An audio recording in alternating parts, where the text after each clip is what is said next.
మరాఠా సామ్రాజ్యాన్ని నెలకొల్పిన వీరుడు, మొఘల్ సామ్రాజ్యం ఎదిరించిన యోధుడు ఛత్రపతి శివాజీ అని ఆర్య సంక్షేమ సంఘం సభ్యులు కొనియాడారు.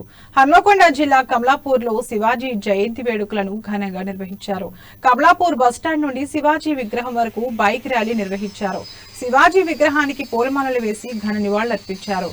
మహిళా సంక్షేమాన్ని కోరుకున్న వ్యక్తి శివాజీ అని వారు తెలిపారు. ఈ కార్యక్రమంలో ఆర్య సంక్షేమ సంఘం అధ్యక్షులు రాములు, సర్పంచ్ విజయ తిరుపతి రెడ్డి, ప్రజా ప్రతినిధులు పాల్గొన్నారు.